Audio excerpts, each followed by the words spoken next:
El 20 de agosto de 1914 muere el Papa Pío X.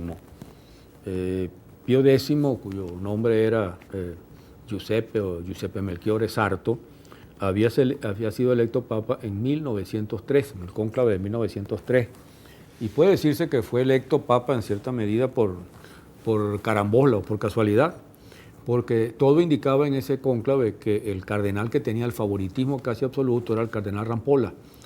Pero ahí ocurrió que el emperador de Austria-Hungría, Francisco José I, vetó al cardenal Rampolla, cosa que la gente poco sabe, si los emperadores austrohúngaros todavía conservaban el poder de vetar cardenales en los cónclaves. Y en este caso, ese veto significó que Rampolla tuvo que abstenerse de ser candidato y se eligió entonces a Sarto, que era un viejo sacerdote, patriarca de Venecia, un hombre ya anciano, y este aceptó entonces ser electo papa y se puso el nombre de Pío X. Pío X puede decirse que, a diferencia de algunos papas cuyas vidas o cuyas muertes hemos comentado aquí, era sin duda un hombre honesto. Si era un hombre honesto en su creencia religiosa, en su fe religiosa, en su vida que se puede decir relativamente austera. Lo que era también un hombre profundamente reaccionario. Claro, esa es una de las condiciones sine qua non para ser papa. Papa revolucionario es una contradicción en los términos, pero en todo caso era un papa más reaccionario que la norma.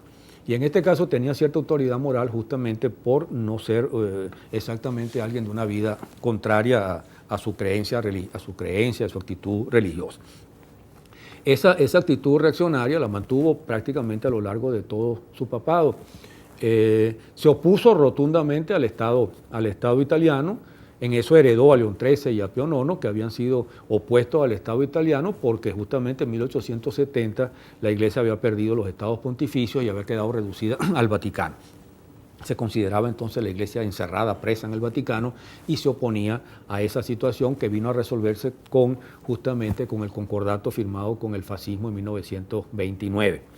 Se oponía también, igual que León XIII, se oponía también a la participación abierta de los católicos en la política, pero igual que León XIII terminó aceptando que los católicos participaran en la política y en los sindicatos siempre y cuando fuera en un partido católico como el Partido Popular o el Partido de Centro como ocurría en Alemania, o bien que participaran en sindicatos católicos. Es decir, había que aceptar el hecho de que los trabajadores se encontraban maltratados, explotados y que por ello tendían hacia el socialismo y al comunismo, y para evitar ese camino había que generar sindicatos y partidos católicos que los mantuvieran dentro de la condición de ovejas dóciles a la Iglesia.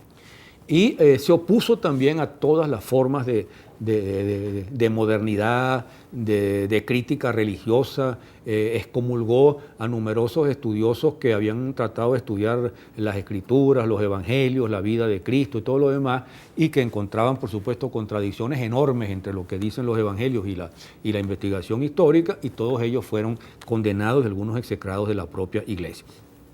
En 1905, además, tuvo un conflicto con el gobierno francés cuando en Francia se produce la separación entre la Iglesia y el Estado, y él condena abiertamente esa separación. Es decir, estuvo en todas las causas reaccionarias en posiciones claramente de derecha. Pero su política central fue la oposición al modernismo, lo que él llamaba el modernismo. Es decir, todo lo que representara espíritu abierto, investigación, estudio, crítica, renovación de pensamiento era condenado por la Iglesia. Pío X estableció como doctrina oficial de la Iglesia la doctrina de Tomás de Aquino, o sea, el tomismo, y en varias encíclicas se opuso al llamado modernismo. Una de esas encíclicas se llama Pacendo Dominici Gregis, o sea, apacentando la grey del Señor, apacentando el rebaño del Señor. Recuerden que si los obispos son pastores, el Papa es el pastor de todos los pastores. Y en esa encíclica, tengo aquí un resumen de lo esencial. Después de condenar largamente el modernismo, el Papa propone al final lo que él llama remedios eficaces. Entre esos remedios eficaces dice, sintéticamente, que como los modernistas que actúan en diversas áreas filosóficas, religiosas, históricas, laicas y todo lo demás, que como los modernistas se resisten a la condena que les hace la Iglesia, hay que imponer la filosofía escolástica como fundamento de los estudios sagrados y fomentar la teología. Dice claramente, como repite prácticamente, esa ha sido una norma de la Iglesia, que la ciencia debe someterse a la teología, que la razón debe someterse a la fe, que es necesario que la Iglesia tenga el control de los seminarios y las universidades católicas y que expulse de esas universidades y esos seminarios a todos aquellos que sean disidentes, o sea, que no acepten la autoridad clara de la Iglesia. Y termina diciendo que no solo hay que condenar las obras de los modernistas, sino que hay que tratar, si están publicadas, de impedir que circulen y preferiblemente de impedir que se editen de tal manera que no haya el peligro de que esas líneas políticas y culturales disidentes y disolventes para el dominio de la Iglesia operen con lo fiel. Es decir, esto nos retrata claramente el papado del Papa Pío X como un papado caracterizado una vez más por la oposición a todo lo que pudiera representar democracia, participación política, crítica social, avance científico, un papado encerrado en la escolástica, encerrado en el pensamiento de Tomás de Aquino y encerrado en el dogmatismo y el autoritarismo más absoluto, tratando de oponerse, de resistir a los cambios sociales que se iban abriendo camino de manera inevitable y que llevaron, pero muchas décadas después, a la Iglesia en algunos momentos a tener que reconocer algunos de esos avances para obtener la fuerza suficiente para seguirse oponiendo a los siguientes, lo cual ha sido históricamente la línea autoritaria y cerrada de ese papado.